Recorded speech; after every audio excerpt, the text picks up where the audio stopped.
Hermanos, nuestro lema para este año es bajo su mano.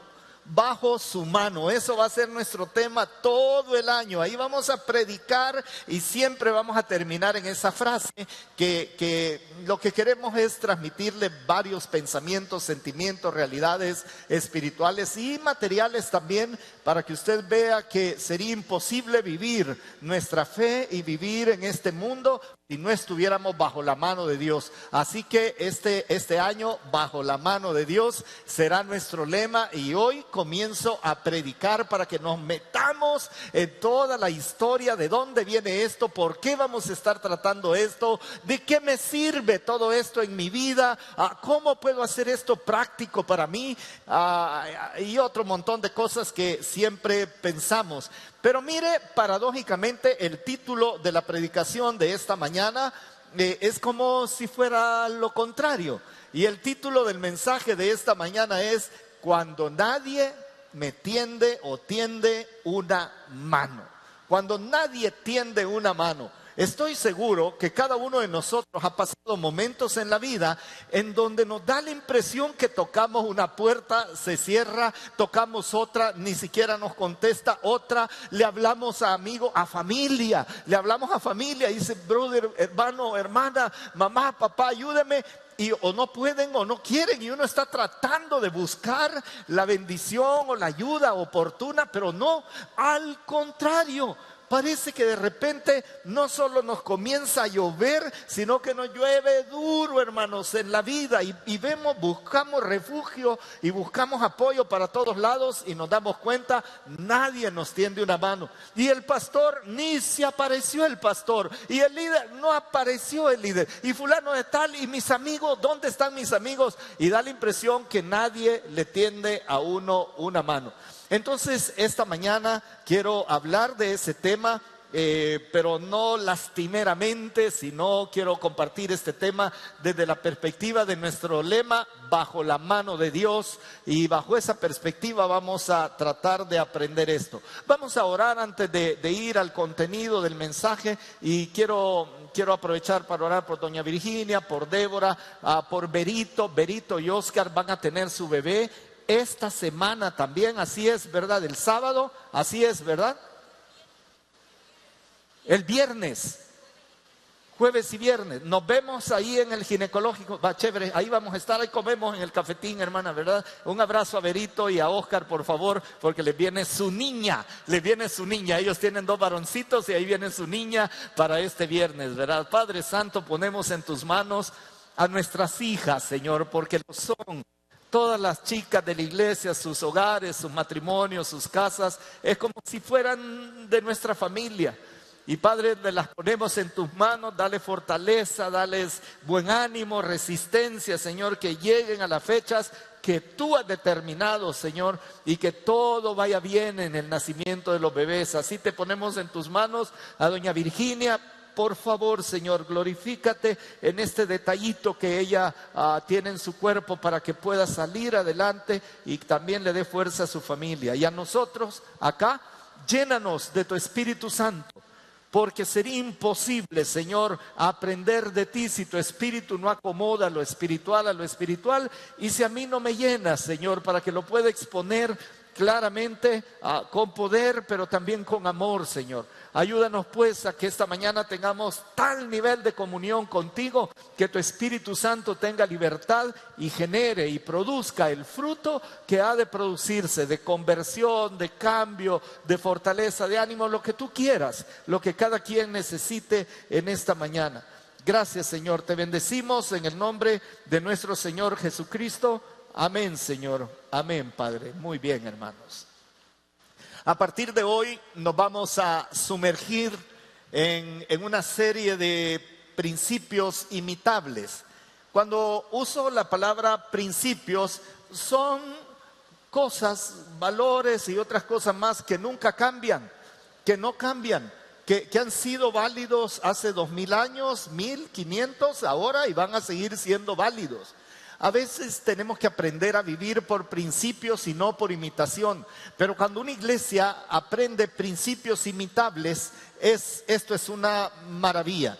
Y durante los próximos meses, y frecuentemente vamos a recurrir a esto, o voy a recurrir a esto también personalmente, vamos a estar trabajando nuestro corazón y nuestra mente en la historia de una iglesia linda. No hay una carta apostólica para esa iglesia, no tiene la cantidad de detalles que tienen otras iglesias del Nuevo Testamento, pero para mí esta es la iglesia que más se parece a la iglesia de nuestro siglo.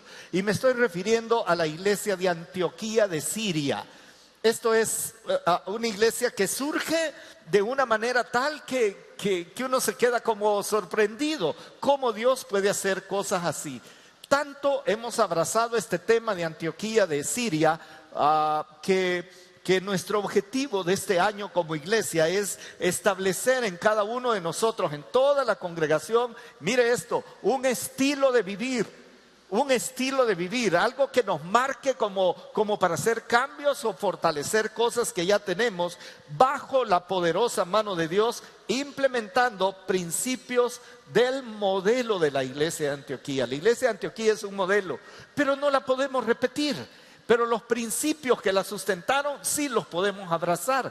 Así que nuestro objetivo es, ¿qué pasó? ¿Qué fue lo que esta iglesia tenía que sí podemos imitar? Porque son principios de tal manera que nos parezcamos al modelo lo más posible. Y la idea es fortalecer esa visión de hacer discípulos hasta lo último de la tierra, lo cual no cambia hasta que Cristo venga. Por eso digo, no copiamos modelos. El mundo evangélico ha estado lleno de muchos modelos.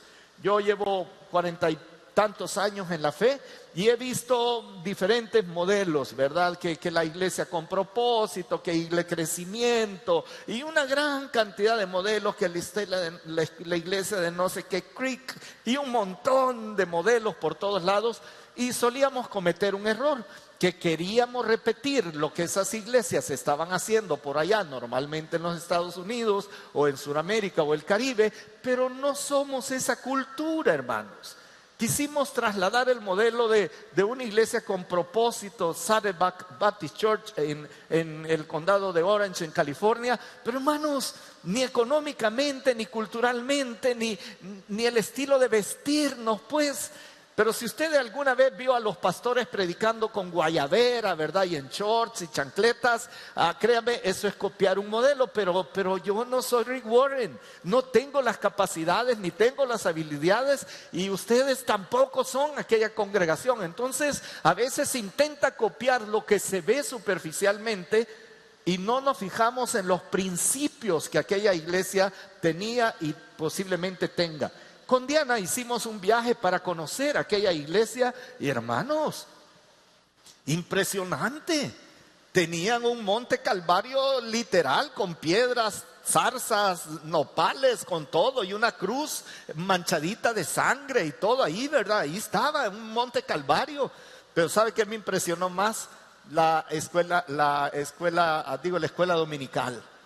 Un edificio separado en dos. Eso sí, fue impresionante, ¿verdad? Y ahí había un acuario, hermanos, pero un acuario como de 6 metros de alto, como unos 5 metros de ancho, a todo lo largo del edificio, y podía haber tiburones, mantarrayas, peces de colores, ¿verdad? De todo en tortugas, hermano, una cosa increíble para separar los niños pequeñitos de los niños grandotes. Y yo decía, apenas sillas plásticas tenemos aquí en la iglesia, que todos los domingos se caía algún niño de alguna silla, ¿verdad? Porque ya estaban bien tostadas. Y uno dice, algún día, proyecto de iglesia, el acuario para la escuela infantil. No, hermanos, eso no pega. Pero sí había principios en esa iglesia que recontravalía la pena tomarlos, pero que lamentablemente, como solemos ser algunas culturas, nos gusta copiar lo obvio. Yo podría decir, copiemos lo obvio de esta iglesia, como era, y vamos a terminar viviendo de un estilo que a lo mejor se aleja un poco de los estándares bíblicos. El domingo, el día de Año Nuevo, yo vine de saco, corbata. Tenemos como 2 años de no usar corbata y no falta quien me diga, pastor, así con corbata, bien, ¿verdad? Guapo se ve, hasta como que se ha bañado, se mira, ¿verdad? Y Y yo le dije a Diana, voy a empezar a usar corbata, al menos en la mesa del Señor. Pero después prediqué el otro domingo y dije, no, mejor ya no uso corbata porque es un problema. ¿Sabe por qué vestimos así? Pues porque nuestros misioneros de hace 100 años vestían a la moda de aquella época. Ese es un modelo. ¿Cómo debería vestir? Como viste mi pueblo, hermanos, como viste mi cultura. Pero aquí estoy de saco, ¿verdad? Soy feliz. Me regañaban mis hijos porque llegábamos después del culto a comer y yo comía con la corbata puesta, hermanos. No me estorbaba. Claro, estudié en el inframen y en el inframen toda mi vida corbata, ¿verdad? Así que ya venía como acostumbrado. Copiar modelos no es la clave, pero imitar principios, apropiarnos de principios, eso sí. Y yo anhelo como pastor, con Pastor Ricardo y los ancianos, anhelamos que la iglesia pueda captar cuáles eran esas cosas imitables que vale la pena imitar y que son principios que no cambian. Durante todas las predicaciones yo voy a ir marcando en amarillo y le voy a ir poniendo un superíndice, un numerito para que usted al final pueda tener una lista de principios que vale la pena imitar y apropiarnos de ellos. Usted los va a poder copiar acá o verlos en línea, lo que sea, pero eso es lo que queremos compartir. Quiero hablarles un poquito de Antioquía Seleucia.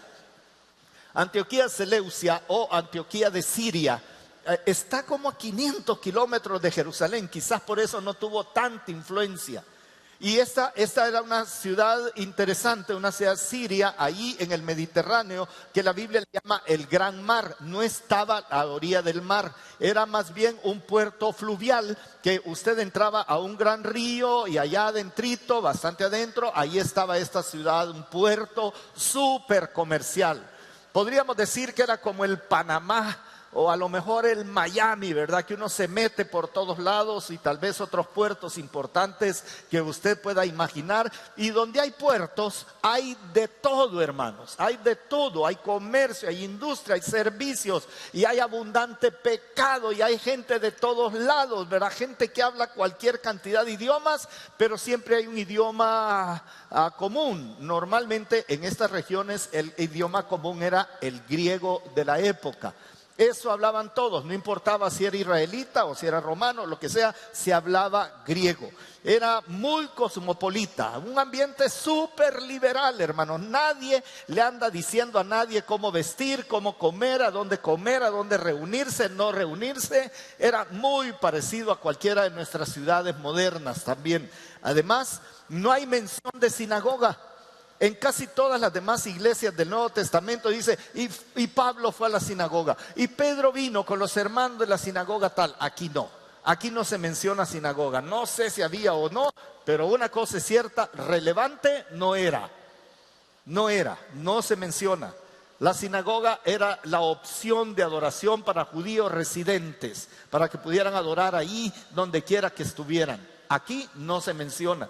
Pero además de eso, también se sabe que era un centro de paganismo muy fuerte. Pero es lógico, hermanos. Si tiene romanos, si tiene sirios, si tiene israelitas, si tiene egipcios, si tiene babilónicos, si tiene de Armenia, si tiene de todo, lo más seguro es que cada grupo tenía su centro de adoración, ¿no le parece? Lo más seguro es que sí. Así que por religión esta ciudad no se preocupaba. ¿Qué era lo último que necesitaba una ciudad como esta? Otra religión. Era lo último. Y ahí hay un principio que vamos a citar más adelante, mucho más adelante. Así que esto es Antioquía Seleucia. En realidad esta fue fundada por Seleuco, descendiente directo de Antíoco Epífanes, que alguna vez usted lo va a encontrar en los libros de historia bíblica, que fue el griego bajo el imperio de Alejandro Magno, que llegó y sentó en el templo de Israel, se sentó él y sacrificó un cerdo en el templo, lo cual fue horrible. Pues esta ciudad, hay 16 Antioquías mencionadas, no solo en la Biblia, sino en la historia. 16, Seleucia, hay otra más al norte, hay otra en Armenia, hay otra allá por Jordania, por todos lados. Todas en honor a Antíoco, un gran conquistador griego, digamos que era griego. Y un último detalle de Antioquía Seleucia es que ninguno de los apóstoles había llegado a predicar hasta allí. Está todavía más al norte de lo que ahora es Líbano. De hecho, todavía pertenece esta región a Siria. Quizás la ciudad más grande que está cerca de esta ciudad ahora es Alepo, en Siria. Así que quizá por eso ninguno de los apóstoles hasta esta fecha había llegado a predicar allí. Bien, esto es para que usted se ubique qué clase de ciudad es Antioquía. Pero la iglesia, porque hay una iglesia que se funda ahí, tiene algunas características. Toda su fundación y su liderazgo está relacionado con un evento horroroso para la iglesia en Jerusalén. Todo. Y aquí ya vamos a ir tratando de ir a buscar en nuestra Biblia qué fue lo que pasó. Y yo creo que usted ya más o menos sabe, porque en el mes de octubre del año pasado, antes del aniversario y durante el aniversario, compartimos algunas cosas. Pero quiero pedirle, no se vaya a poner de pie todavía, yo le indico, pero vaya por favor a Hechos capítulo 7 y vamos a leer desde el versículo 54 en adelante. Esteban ha tenido una gran discusión con las autoridades de Jerusalén. Ahora nos movemos 500 kilómetros al sureste. Ahí Esteban ha tenido un enfrentamiento grandísimo, grandísimo. Y entonces mire en el versículo 54, libro de los Hechos, capítulo 7. Oyendo estas cosas, lo que les decía Esteban, se enfurecían en sus corazones, y mire esto, y crujían los dientes contra él. Pero Esteban, lleno del Espíritu Santo, puestos los ojos en el cielo, vio la gloria de Dios y a Jesús que estaba a la diestra de Dios. Tenga esto muy en cuenta, porque el término diestra de Dios es para referirse a su mano, la mano de Dios, que también es un antropomorfismo. El versículo 56, y dijo Esteban, he aquí, veo los cielos abiertos y al Hijo del Hombre que está a la diestra de Dios. Entonces ellos, dando grandes voces, se taparon los oídos y arremetieron a una contra él. Y echándole fuera de la ciudad le apedrearon. Y los testigos pusieron sus ropas a los pies de un joven que se llamaba Saulo, posteriormente llamado Pablo. Y apedreaban a Esteban mientras él invocaba y decía, Señor Jesús, recibe mi espíritu. Y puesto de rodillas, clamó a gran voz, Señor, no les tomes en cuenta este pecado. Y habiendo dicho esto, durmió. Y Saulo consentía en su muerte. En aquel día hubo una gran persecución contra la iglesia que estaban en Jerusalén. Y todos fueron esparcidos por las tierras de Judea y de Samaria, salvo los apóstoles. Este es el nacimiento de esta iglesia. Se llegó el momento en que nadie les extendió una mano. Nadie. Los expulsaron. El Salvador está con una serie de cuestionamientos acerca del tema del éxodo salvadoreño. Y por más que el señor presidente, todavía no juramentado de los Estados Unidos, diga que tiene una política en contra de los inmigrantes, hermanos, eso no va a detener a la gente. No la va a detener. Los éxodos masivos son una de las cosas más dolorosas que las sociedades más necesitadas experimentan. Es doloroso. A veces el éxodo es muy práctico, muy de ley, muy normal, tal, pero a veces el éxodo es como que llegue, como solía ser en nuestro país, un grupo organizado, una pandilla o las mismas autoridades y digan, tienen que desalojar esto porque aquí es interés público. Es éxodo. Y tratan de encontrar aferrarse a alguna ley de inmigración o alguna ley nacional para que no les quiten sus tierras y su lugar de vivienda donde tatarabuelos, abuelos y quizás más atrás han vivido, pero tienen que irse. Y después de vivir en un solar pequeño, pero con arbolitos, con cositas, con gallos, gallinas y todo, tienen que irse a meter a una casita de urbanización pequeñita, la gente casi que muere. Esta es una de las cosas más duras que hay. Cuando expulsan a todos estos creyentes de Jerusalén, ya vio usted que los apóstoles no salieron, a ellos no los expulsaron y se cree que a los judíos residentes en Jerusalén tampoco los expulsaron.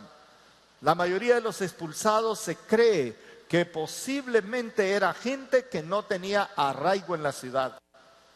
Es decir, un movimiento xenófobo y aparte de esto, violento, rodeado de muerte, de persecución, de abandono, de pérdida, de dejar atrás todo lo que pudieron haber acumulado en su vida. Y cuando yo me pongo en esas sandalias, hermanos, créanme, es de las cosas más dolorosas que hay. Cambiarse de casa le duele a uno. Cambiarse de casa, si hay arraigo, le duele a uno, le duele mucho, aunque vaya para un lugar mejor. Así que esta es la situación de los hermanos que fundan esta iglesia. Nadie les tiende una mano. Pues de esos discípulos es que vamos a aprender un montón de principios. Así que yo, habiendo tomado suficiente tiempo para que nos ubiquemos, vamos ahora a la palabra de Dios y veamos pues cómo se forma esta iglesia, y muy rápidamente vamos a aprender los principios. Hoy sí, vaya conmigo al capítulo 11 del libro de los Hechos. 11, y vamos a leer a partir del versículo 19. Ahora sí, si usted gusta, se pone de pie. Esta es una costumbre de auditorio. Si no, pues no se sienta mal por esto. Versículo 19, capítulo 11. Ahora bien, los que habían sido esparcidos, ahora volvemos a aquel punto histórico, a causa de la persecución que hubo con motivo de Esteban, pasaron hasta Fenicia, Chipre y Antioquía, no hablando a nadie la palabra, sino solo a los judíos. Pero había entre ellos unos varones de Chipre y de Cirene, de la isla y del norte de África, los cuales cuando entraron en Antioquía hablaron también a los griegos, anunciando el evangelio del Señor Jesús. Y la mano del Señor estaba con ellos. Aquí está la frase. Y gran número creyó y se convirtió al Señor. Llegó la noticia de estas cosas a oídos de la iglesia que estaba en Jerusalén, y enviaron a Bernabé que fuese hasta Antioquía.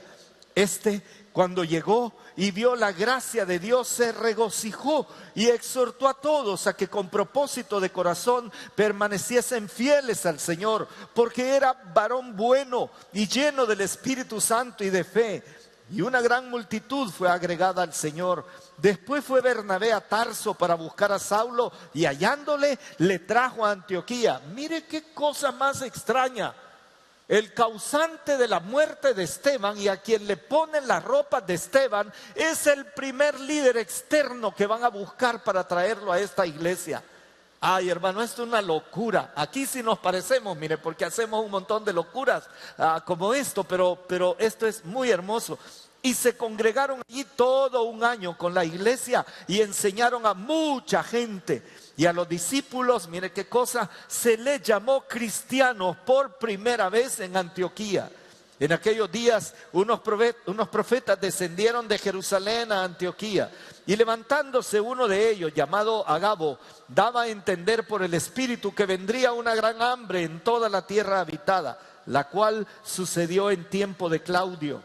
Entonces los discípulos, cada uno conforme a lo que tenía, determinaron enviar socorro a los hermanos que habitaban en Judea, lo cual en efecto hicieron, enviándolo a los ancianos por mano de Bernabé y de Saulo. Bueno, gracias, hermanos, pueden sentarse. Esta es la iglesia de Antioquía. Llevo meses, en realidad llevo años, 20 años de considerar esta iglesia.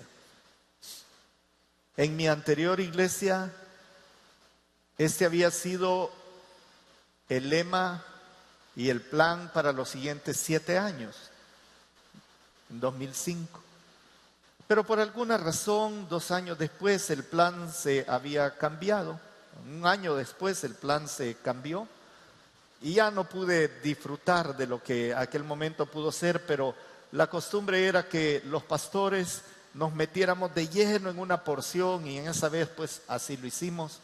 Y siempre me pareció a mí que esta iglesia tiene muchos principios que enseñarnos. Esta mañana quiero compartirles 3 principios en realidad, pero en 2 puntos nada más que creo que debemos aprender. Y este es un principio de vida, no eclesiástico, de vida. La primera cosa que quiero compartir con ustedes es que a los discípulos de Cristo A los discípulos de Cristo les suceden cosas extrañas, hermanos. Y veo muchas sonrisas por la nave, porque uno no puede entender, porque las pasa y no sabe qué, por qué, para qué. Eso de, no, a Dios no le pregunte por qué, pregúntele para qué. Yo nunca he entendido un montón de cosas, le pregunte lo que pregunte y llego a la conclusión que es demasiado extraño para mi vida, demasiado extraño. No es normal. Yo veo a la mayoría de personas que están a mi alrededor y digo, ¿y por qué a estos no les pasan estas cosas?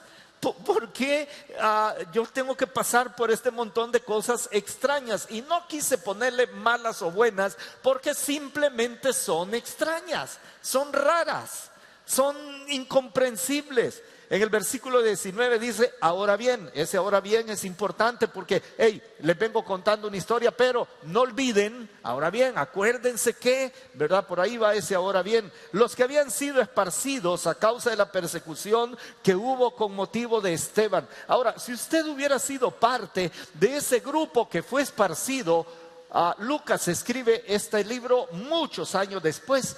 Pero todavía quizás estaban los mayores que habían fundado esa iglesia. Ahora imagínense cuando les leen este escrito de Lucas y dice, ahora bien, los que habían sido esparcidos por causa de la persecución, uno inmediatamente capta en el corazón algo que fue doloroso, Una noche de estas estábamos entre que en serio y en broma comentando algunas cosas de realidad nacional. Y yo por alguna razón dije, era bien entretenido vivir en El Salvador entre el 70 y el de ahora. Era muy entretenido, ni me acuerdo a dónde fue que, en el grupo pequeño que dirigimos los días jueves. Y todos coincidieron que entretenido era, pero les cuento el entretenimiento que salió en aquel momento. No, hombre, y una vez iba pasando por una caja de teléfono y ¡pum! El gran bombazo, ¿verdad? Y te acordás de los apagones, ¿verdad? 8 horas diarias, que le decían 8 horas perras, ¿verdad? Porque el director, bueno, no, ni mejor ni me acuerdo de eso. Porque entretenido era, que en la ofensiva final, bien entretenidos, ¿verdad? Estábamos en casa con Diana esperando a nuestro segundo hijo, ya está hace un montón de tiempo, y del gran tiroteo aquí a pocas cuadras de la iglesia, y nosotros, el ángel del Señor acampa alrededor. Me cité todos los versículos marcados de la Biblia para protección, y luego tranquila mi niña, que ahora es la madre de 2 de mis nietos, tranquila mi niña, y ella se quedaba acá y decía, papá, y si estás tranquilo, ¿por qué tu corazón le hace así? Me decía. Porque era entretenido. Y uno dice, qué entretenido, ¿verdad? Y que las luchas, y que esto, y que crecer, y que ganar, y que perder. Y uno cuando oye una frase como esta dice, vienen las sensaciones que vivió en aquel momento. Yo capaz irreverentemente sonrío a causa de esto, pues estoy seguro que más de uno de los que están presentes sufrieron la muerte o las heridas o el abandono, la pérdida, o los sacaron de sus lugares. Yo había trabajado para World Vision en toda mi primera juventud laboral, y yo era el encargado de la respuesta de emergencia de Visión Mundial. Yo veía lo que pasaba en los pueblos y había que mandar comida para esos lugares, y veía el sufrimiento en los niños, en la gente, y cuando se dice algo como ahora bien, los que habían sido esparcidos a causa de la persecución, hermano, les pasaron cosas extrañas a ellos, cosas muy extrañas le pasaron, diversas pruebas, muerte, persecución, expropiación, abandono. Su nombre queda por lo bajo, porque era muy malo que te sacaran de la ciudad donde vivías. Ni a los delincuentes les hacían esto. Y ellos, por su fe, por la fe que habían profesado en Jesucristo, son arrancados de su entorno de seguridad, de los vínculos familiares. No iban a volver a ver a los hijos de ellos. Seguramente tenían que salir para nunca jamás volver. Son cosas extrañas. Y mire usted lo más extraño: los perseguidores, los perversos que asesinaron a Esteban, le estaban pasando bien, hermanos. ¿No le parece extraño?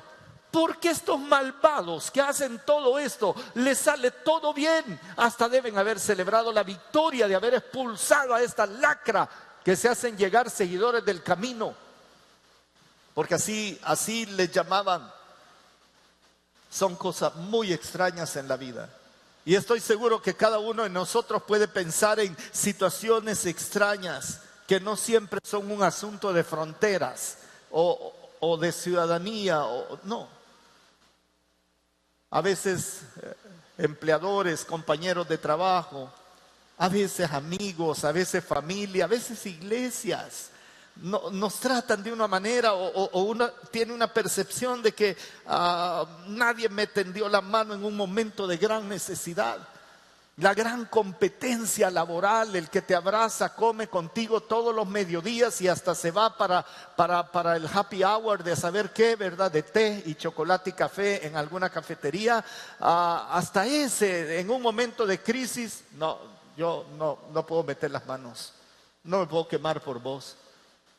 Y lo peor de lo peor es que aquella posición para la que usted había aplicado y calificado y estaba muy, pero muy adecuado para eso, se la terminan dando a una persona que ni ora.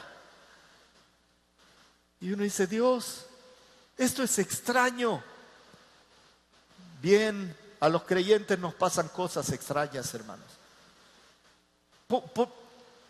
¿Por qué mis contenedores tienen que pasar por aduana y no sé qué? Y los otros aquí un montón, a nadie le revisa nada. ¿Por qué? ¿Por qué? Y uno empieza a vivir en una serie de circunstancias que a mí siempre me ha hecho pensar en las palabras de Jesucristo cuando Él decía, ustedes están en el mundo, pero no pertenecen allí. Y aquí me choca mi mente y mi corazón porque ¿cómo es eso que voy a vivir en esto, pero no pertenezco? Y si no pertenezco, lo más probable es que me pasen cosas extrañas que no logro comprender. Porque, hermanos, nos es muy difícil comprender nuestras extrañas pruebas. Nos es muy difícil. Y por eso yo bendigo a la iglesia, hermanos, porque he conversado con tantas de ustedes, hemos estado en tantas situaciones incomprensibles con ustedes, pero siempre terminan diciendo en la conversación, y yo sé que no es del diente al labio, pero siempre terminan diciendo, pero yo sé que Dios tiene el control. Y me encanta, porque no entienden nada, y lo peor aún, el pastor menos. Ni siquiera logramos llegar al punto de empatía necesario. Porque a lo mejor está demasiado distribuido. Un día de estos estaba en la casa de alguien y hice como 3 llamadas. Bueno, estaba hablando con mis hermanos por su niña y con no sé quién por no sé cuánto. Y me dice el dueño de la casa, y esto es lo normal en la vida de ustedes. Y me quedé pensando, pues sí, es normal. Quizás por eso la empatía se nos desgasta tanto en determinado momento. Pero yo debo entender, hermanos, a los hijos de Dios sí nos pasan cosas extrañas, sí. Hay un pensamiento que tenemos que enfrentarlo, es religioso, es eclesiástico si quiere, pero es un pensamiento de invulnerabilidad. Porque a uno de creyente le hacen creer, venga Jesucristo y sus problemas van a terminar. Venga Cristo y la bendición de Dios va a estar sobre usted. Dele a Cristo 10 y Él le va a dar 1000. Siembre y Él le va a prosperar. Y entonces comienza una relación comercial con Dios. En donde si yo me porto bien, Dios me va a bendecir. Si yo doy, Dios me va a dar más. Y nos han enseñado a no entender que a los discípulos nos pasan cosas extrañas, hermanos. Y a ustedes que son generosos, muy santos, muy dependientes de Dios, estoy seguro que les han pasado cosas extrañas que no podemos ni siquiera comprender, pero porque a lo mejor nosotros los pastores les hemos hecho creer que el cristiano es invulnerable. Y déjeme decir, sí es invulnerable. Porque Dios está sobre nosotros, pero no es que no nos va a acontecer nada. Estos buenos hermanos de la mejor iglesia que podemos imaginar, la iglesia de Jerusalén era linda, hermano, pastoreada por puros apóstoles, grupos pequeños, comían en las casas, vendían todo lo que tenían, se quitaban la ropa para darle a los demás, repartían sus bienes, se aseguraban que no le faltara nada, ni a viudas, ni a pobres, ni a extranjeros, ni a nadie. Era una iglesia llena llena del Espíritu Santo cuando se sentaban a orar y decir: Dios, reconocemos tu potencia y tu poder. El lugar donde estaban temblaba. No tembló, sigamos, ¿verdad? Yo dije: Señor, mandanos un temblorcito ahí. Así era la iglesia linda. ¿Quién no hubiera querido estar con los apóstoles a sus pies, hermanos, oyéndolos? ¿Quién no? Pero los persiguen igual, los sacan igual, los matan igual o peor. Y aquí en una parte difícil. Sí suceden cosas extrañas en la vida, pero no son malas, hermanos. Y por eso el calificativo. Son extrañas, pero malas no son. Porque yo sigo creyendo la palabra de Pablo en Romanos cuando dice que a todos los que aman a Dios, todas las cosas, a ver, dígamelo con un poquito más de convicción, pero a los que aman a Dios, todas las cosas, algunas cosas, pocas cosas, todas. Y hermanos, yo no sé por qué. Lo que sí sé es que si mi Dios tiene su mano sobre mí, todas esas cosas van a terminar funcionando para bien. Difícil de entender también, muy difícil. Pero aquí es donde uno encuentra los principios de Antioquía. Y aquí ve el principio número 1 y ahí lo va a ver con un numerito 1 y está marcadito en amarillo. Aquí hay un principio que Antioquía entendió bien. El sufrimiento es necesario. Y si es por Cristo, es una bendición. Así lo entendieron. El sufrimiento es necesario. Esto es un principio. Necesito sufrir. O sea, pare de sufrir, por favor, no, hermanos. Saque su vaso de agua. No, por favor, no.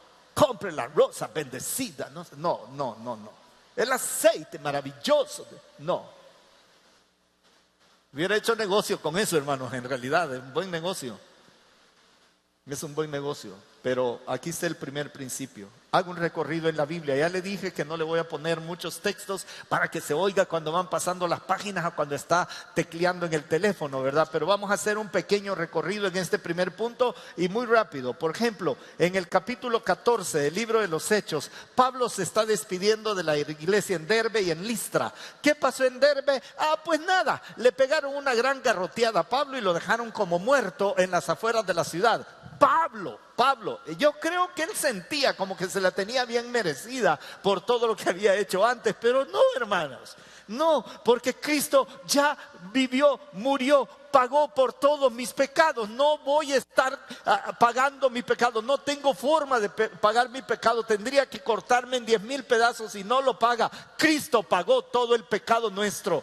¿Que puedo tener consecuencias de mi pecado? Sí, pues no estoy pagando nada, pero a Pablo le pegan una garroteada literalmente y lo dejan como muerto. Y en el capítulo 14, versículo 19, despidiéndose de la iglesia, dice de la siguiente manera, dice así: entonces vinieron unos judíos de Antioquía y de Iconio, esta es otra Antioquía, esta no es nuestra Antioquía, esta es la otra, la que está cerca de Iconio. Y persuadieron a la multitud y habiendo apedreado a Pablo, le arrastraron fuera de la ciudad pensando que estaba muerto. Pero rodeándole los discípulos se levantó y entró a la ciudad. O sea, no aprende.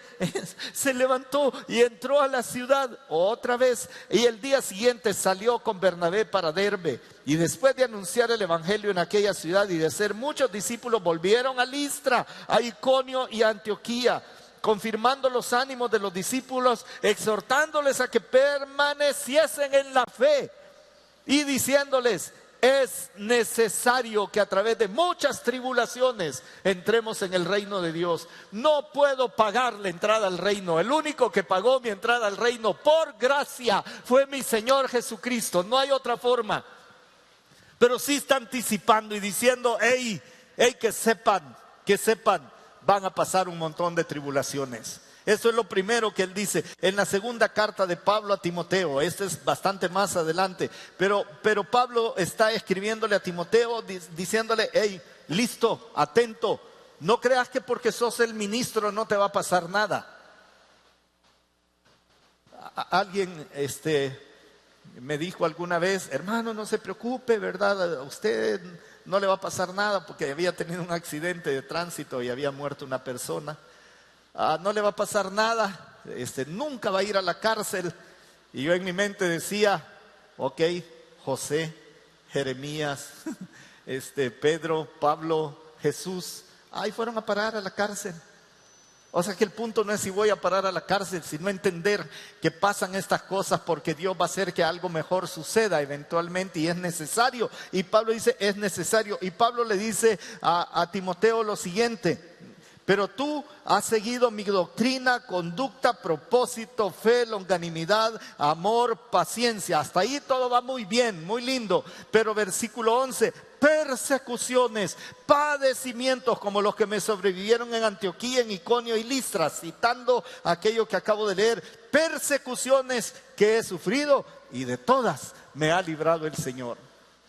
No dice que no le permitió pasarlas. Lo que dice es: pero salí adelante con eso. Así que en este recorrido podemos ir a la primera carta de Pedro, un poquitito más adelante. Después de Hebreos va a encontrar esta maravillosa carta de primero Santiago, después la primera carta de Pedro. Y en el capítulo 1 comienza a describir cosas, dice versículo 3, 1:3, primera de Pedro.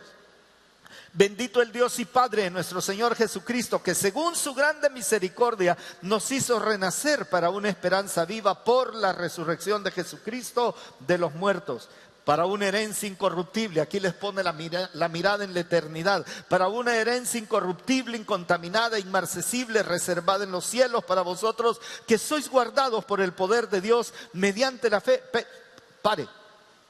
Hay una herencia para cada uno de nosotros en los cielos, inmarcesible. No se puede ni ajar, ni ensuciar, ni nada. No se puede manchar, no la podemos perder. Y todavía dice: para ustedes que han sido guardados por Dios. Espérese, pausa, pregunta de salvadoreño, no de Antioquía, de salvadoreño. Dice: ¿me ha guardado? ¿Y por qué esto? ¿Y por qué aquello? ¿Y por qué lo otro? ¿Y por qué no aquello? ¿Y por qué no lo otro? ¿Y por qué a otros sí y a mí no? ¿Y por qué a mí sí y a otros no? Pero Dios me ha guardado. Tengo que tomar una decisión basada en mi fe y en mi conocimiento de Dios. Sé que tienen la herencia eterna y sé que Dios me ha guardado, pero mire lo que continúa diciendo: han sido guardados por el poder de Dios mediante la fe para alcanzar salvación que está preparada para ser manifestada en el día postrero. En lo cual dice: vosotros os alegráis, aunque ahora, por un poco de tiempo, si es necesario, tengáis que ser afligidos en diversas pruebas, para que sometida a prueba vuestra fe, mucho más preciosa que el oro, dice, termina diciendo, mucho más preciosa que el oro, el cual aunque perecedero se prueba con fuego, sea hallada en alabanza y gloria para nuestro Señor Jesucristo. Es necesario probar mi fe, es necesario. No se prueban mis finanzas, no se prueba mi capacidad física, mi organismo, no se prueba, se prueba mi fe, hermanos. Porque la fe suya y la fe mía es precioso para Dios. Por lo tanto, Él la somete al fuego de la prueba para quitarle toda la escoria que pueda tener mi fe. Y créame, me he llenado a veces de demasiada escoria creyendo cosas que Dios no me ha dicho que son así. Nada te va a pasar. Él es tu soberano, Él es tu Señor, Él es tu protector, Él no sé qué. Y uno toma la parte que le corresponde, y así la voy a terminar esta mañana. Pero en realidad yo podría hacer una gran lista juntamente con cada uno de ustedes diciendo: es necesario que me pasen cosas extrañas. Es necesario. Y es difícil de comprender. En Hebreos, y esto me encantó, me encanta. Me identifico mucho, unas paginitas atrás. Pablo, el autor, quien sea el autor, algunos dicen Pablo, otros no creen, pero él hace una descripción hermosa, el capítulo 10, versículo 32. Después de decir: horrenda cosa es caer en manos del Dios vivo, ¿verdad? El 32 dice: pero traed a la memoria los días pasados, en los cuales después de haber sido iluminados, sostuvisteis gran combate de padecimientos. ¿What? Una vez iluminado, sostuvisteis gran combate de padecimientos. Por una parte, ciertamente con vituperios y tribulaciones fuisteis hechos espectáculo.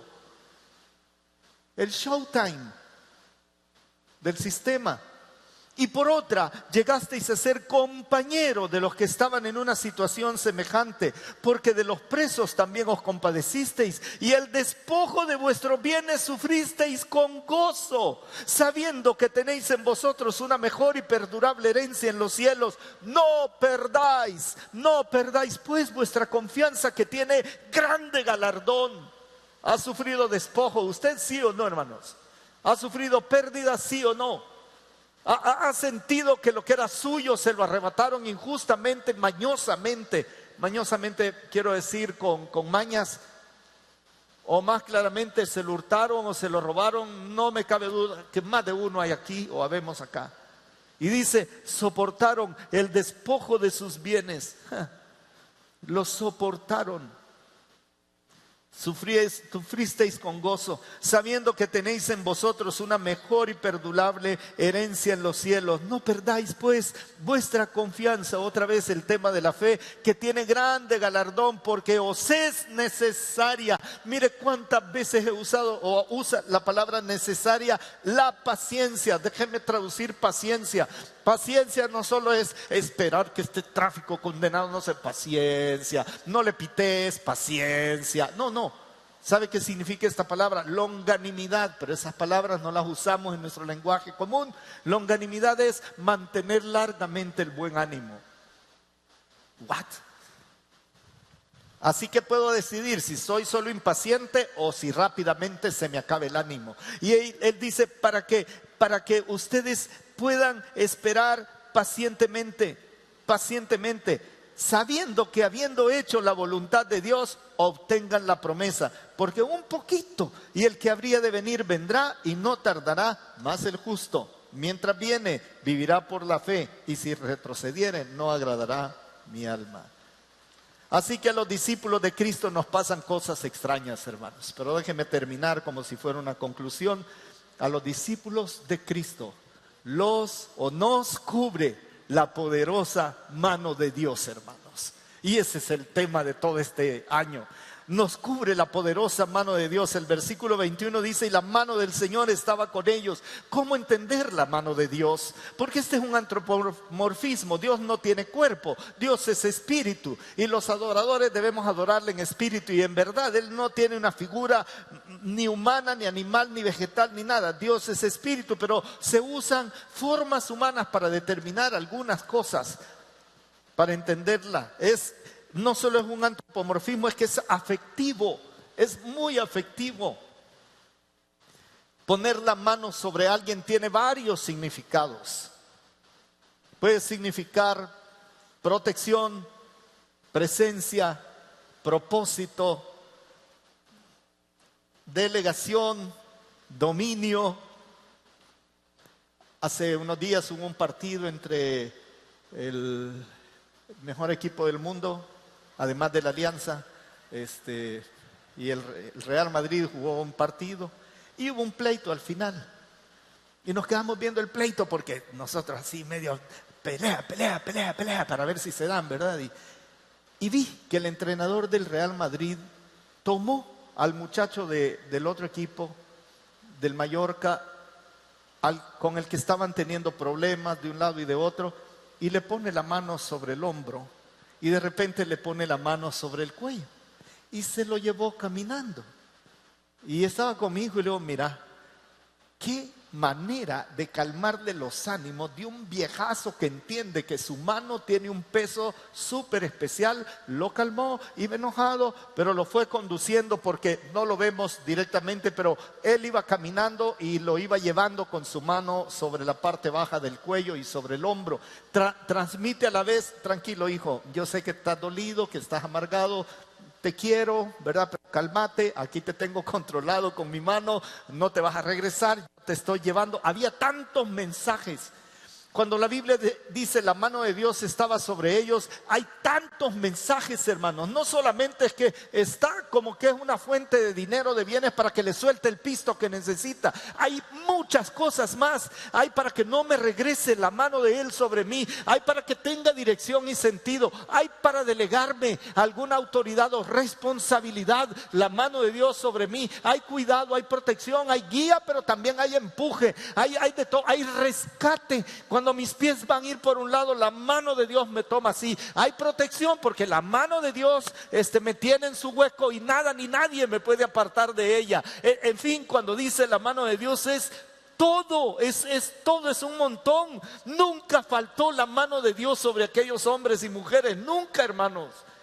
Tanto que fundan una iglesia en medio de un lugar donde no hay necesidad de otra iglesia. Pero la mano de Dios está sobre ellos. Y leí Deuteronomio, y hermanos, este día no les puedo decir que lloré, pero fui conmovido profundamente por este texto de Deuteronomio. Si está en pantalla, Señor Jehová. Y me encantó, y yo anhelaría que fuera su oración para los próximos meses. Señor Jehová, tú has comenzado a mostrar a tu siervo tu grandeza y tu mano poderosa, porque ¿qué Dios hay en el cielo ni en la tierra que haga obras y proezas como las tuyas? ¿Qué le parece? Yo anhelo que el Señor comience a mostrarnos su mano poderosa con la convicción que no hay nada ni nadie que pueda hacer las cosas que hace mi Dios, aunque me pasen cosas extrañas. Tremendo. Si esta iglesia fuera pentecostal, hermanos, qué alegre sería, ¿verdad? Qué alegre sería esto. Principios de Antioquía, 2 principios. El primero, el segundo sería, hermanos amados, pase lo que pase, podemos estar completamente seguros bajo la diestra de nuestro Padre. Pase lo que pase. No sé lo que ha pasado o está pasando, ni lo que le va a pasar en el futuro, pero no olvide esto. Puede estar seguro. Los de Antioquía tenían muchos problemas que resolver. Es más, ni habían llegado a Antioquía todavía. Tienen que buscar un pueblo donde quedarse, donde pasar la noche. ¿Qué vamos a comer? ¿Qué hago con estos bebés de brazos? ¿Qué hago con estos viejitos que también expulsaron? ¿Qué hago? Tienen muchas cosas que resolver. Muchísimas. Pero aunque están de camino, lo primero que hacen es anunciar el Evangelio de Jesucristo, hermanos. Lo primero que hacen. Porque están completamente seguros que pueden estar pasando no sé qué cantidad de cosas, pero ellos tienen cosas que hacer seguros bajo la mano de Dios. ¿Por qué los expulsaron de Jerusalén? Por su fe en Cristo. ¿Qué es lo primero que hacen al estar expulsados de Jerusalén? Hablar de su fe en Cristo. Dígame si no están seguros, hermanos. Ya vieron la muerte, vieron la persecución, vieron la pérdida, vieron todo, pero siguen anunciando a Jesucristo. Somos conducidos por su gran mano, en su gran plan. No hay casualidades en la vida, hay causalidades de Dios. Dios tiene causas que producen efectos, no casualidades o circunstancias inesperadas para Dios. Esto es muy lindo. Los fundadores de Antioquía aprendieron a estar confiados porque se sabían bajo la mano de Dios. El Salmo 33, hablando de confianza, dice: los planes del Señor se mantienen firmes para siempre. Sus propósitos nunca serán frustrados. Amén. Así es. Y luego la sumisión de ellos a la mano de Dios, ¿verdad? Quizá por eso Pedro escribe: humíllense bajo la poderosa mano de Dios para que Él os exalte a su debido tiempo. No sé si acá o en los cielos, pero yo voy a sentir bien galán cuando mi Padre Celestial diga: bienvenido a casa, buen siervo y fiel. Sobre poco has sido fiel, sobre mucho te pondré. Y aquí viene otro principio, casi terminando. Pase lo que pase, a pesar mío, los planes de Dios se cumplen porque se cumplen, hermanos. No tengan ninguna duda de esto, no tengan ninguna duda. 3 principios llevo. A los cristianos nos pasan cosas extrañas, no le extrañe, y son necesarias. 2, he dicho recientemente: pase lo que pase, podemos estar seguros bajo la poderosa mano de Dios. Pase lo que pase, los planes de Dios se cumplen porque se cumplen. Salmo 33, que ya más o menos lo leímos, los planes del Señor, porque esta es otra versión, Nueva Traducción Viviente. Los planes del Señor se mantienen firmes para siempre, sus propósitos nunca serán frustrados. Salmo 40, misma versión. Oh Señor, mi Dios, ha realizado muchas maravillas a nuestro favor. Este es el canto. Ha realizado muchas maravillas a nuestro favor, que enumerarlas no puedo. No las puedo ni siquiera contar. Son tantos tus planes para nosotros que resulta imposible enumerarlos. No hay nadie como tú. Y el plan de Dios para las naciones era simple. Vayan y mientras se están yendo, hagan discípulos a todas las naciones, bautícenlos y enséñeles todas las cosas que yo os he guardado. Y déjenme hacer aquí una interpretación. Usted se sabe de memoria: y yo estaré con ustedes todos los días hasta el fin del mundo. Y mi mano estará sobre ustedes todos los días hasta el fin del mundo. ¿Es lo mismo, sí o no, hermanos? Es presencia. Es presencia, y esta gente lo sabía perfectamente. Pero recibiréis poder cuando haya venido sobre vosotros el Espíritu Santo, y me seréis testigos en Jerusalén, en Samaria, en Judea, en Samaria y hasta lo último de la tierra. Y por ahí lo último de la tierra lo tienen a 500 kilómetros, Antioquía. Vayan, nadie había ido. Pues hay que sacudir el palo para que estos vayan, ¿verdad? Y ahí voy a estar con ustedes. Mi mano va a estar sobre ustedes. Así que necesitamos desarrollar mucha habilidad espiritual para discernir cuando nadie nos tiende una mano, cuando parece que todo el cielo se volvió de plomo y cuando nadie nos escucha, ni nos ayuda, ni nada. Tenemos que desarrollar la habilidad espiritual de decir: hey, pero yo sigo bajo el gran plan de Dios que no cambia nunca y que no puedo contar sus maravillas. Y me esté pasando lo que me esté pasando, puedo estar seguro bajo Él. Sé que es necesario que algunas cosas pulan mi fe, porque mi fe es importante para Dios. Y además de eso, sigo trabajando en su plan. No porque yo estoy con problemas voy a dejar de hablarle de Cristo a las demás personas. No porque no me gusta cómo están mis cosas voy a dejar de anunciar el Evangelio de Jesús a las demás personas. Y entonces Dios dice: este está bajo mi mano. Este está bajo mi mano. Así que por ahí vamos a ir esta semana, hermanos, estas semanas. Cuando nadie nos tiende una mano, la diestra de Dios sigue extendida hacia nosotros, hermanos. No le quepa la menor duda. Usted ha sufrido el abandono, o ha sufrido la falta de apoyo, o las pérdidas que usted quiera. Podemos orar con usted, por usted, todo lo que quiera. Va a ser muy difícil que sintamos exactamente como usted siente. Pero esta mañana déjeme decirle, cuando pensemos que nadie nos tiende una mano, la mano de Dios sigue estando sobre nosotros. En esta versión linda de Isaías 41 dice: no tengan miedo, no tengan miedo, pues yo soy su Dios y estoy con ustedes. Mi mano victoriosa le dará fuerza y ayuda. No dice que le va a quitar el problema, le dará fuerza y ayuda. Mi mano victoriosa siempre le dará su apoyo. Así que a manera de introducción, por ahí vamos este año, hermanos. Y ya ve cuántas cosas hay que aprender. Lleva 3 principios. 3 principios. Es necesario que nuestra fe sea aprobada. Es súper necesario.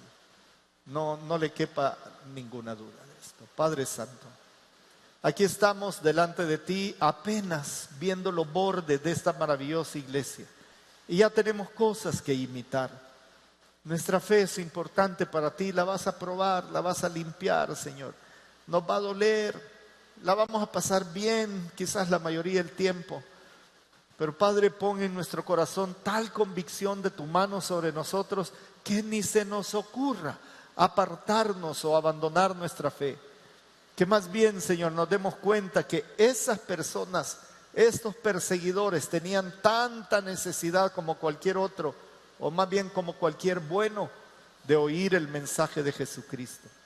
Esta mañana es probable que usted en línea o acá en la nave diga: ya entendí. La mano de Dios está sobre usted. Y la manera de ponerse usted bajo la mano de Dios es creyendo en Jesucristo. Él fue el que dijo, yo voy a estar con ustedes. Él es el que nos perdona. Su Espíritu es el que nos fortalece y nos enseña. Él nos da la vida eterna. Él nos cambia la vida. Él hace todo este trabajo.